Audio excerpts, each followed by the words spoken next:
Let's dive directly into this mathematical anomaly. In the realm of commodity hardware manufacturing, an operating margin of 28.5% is not merely a success metric. It is a structural impossibility, one that completely defies traditional supply chain gravity. In sectors where fractions of a penny dictate survival, generating margins nearing 30% implies that a corporation has entirely escaped the commodity trap. They are no longer competing on price. They are dictating the physical parameters of reality. Welcome to this explainer. Today, we're conducting a clinical analysis of Murata Manufacturing. I need you to immediately discard the notion that Murata is a mere part supplier.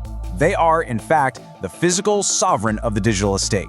While Silicon Valley captures global attention by writing code, that entire virtual architecture depends on a singular physical bottleneck. Murata represents the basal layer of the modern world. We call this full-stack physicality. To understand this sovereignty, we'll proceed through 5 critical stages of analysis. First, the foundational anomaly. Second, the atomic defense mode. Third, the Tacit Knowledge Paradox. Fourth, the Cupertino Tug-of-War. And finally, the Geopolitical Fortress. We are going to chart the trajectory from sub-micrometer physics to global geopolitical strategy. Section 1. The Foundational Anomaly. The Invisible Tax on Modernity.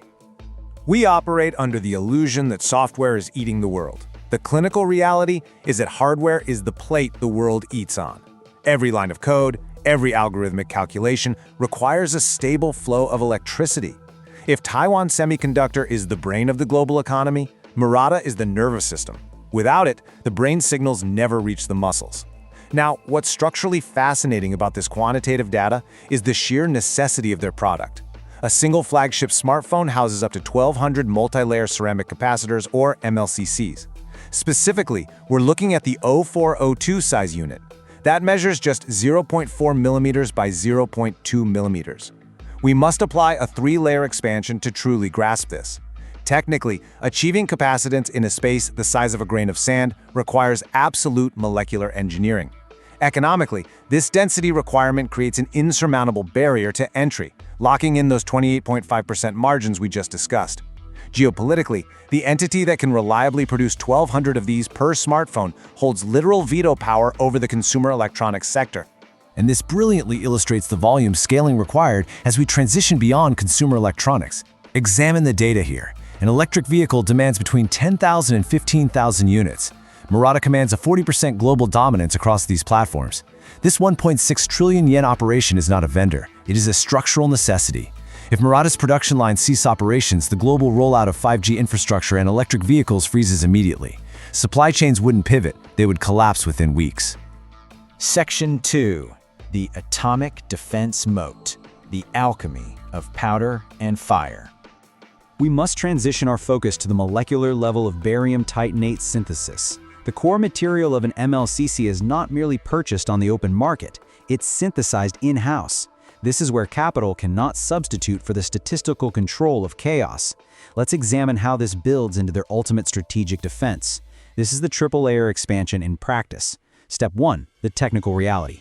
Modern MLCCs require stacking over 1,000 layers of ceramic and electrode material within a microscopic cube. Each layer is less than 1 micrometer thick. That is thinner than a human cell. The mechanical fidelity required to achieve a functional yield rate at this scale is quite frankly a physical nightmare. Step 2. Economic escape velocity. Because this process is so complex, standard market competition is neutralized. This generates the 28.5% margins. Step 3. Geopolitical asset. By mastering this sub-micrometer space, Murata elevates itself from a corporation to a strategic asset that nations would absolutely go to war to protect. The crucial point here is their refusal to use standard industry equipment. Murata adheres to a radical policy of internal equipment development. They intentionally reject off-the-shelf manufacturing solutions. By building their own kilns and their own stacking machines in-house, they execute a flawless defense against industrial espionage. You simply cannot reverse engineer a process if the machine that performed the process doesn't exist on the open market. This brings us to the proprietary kiln paradox. Thermal management during the firing process of ceramics involves highly nonlinear physics.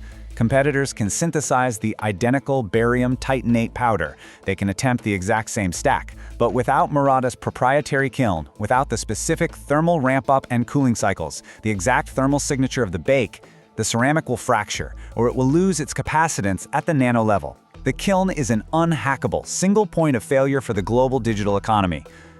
Let that sink in. Section 3. The Tacit Knowledge Paradox. The craftsmanship scalability crisis. We must explore the tension between Silicon Valley's relentless demand for AI-driven automation and Murata's reliance on analog mastery. Central to their black box is the concept of tacit knowledge, or in Japanese, onmokuchi.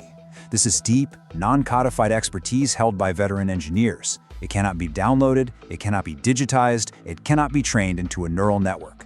Historically, during the ball mill process of grinding ceramic powder, Murata engineers listened to the acoustic resonance of the machinery. They used human intuition to gauge grain size uniformity that digital sensors of the time simply couldn't calibrate.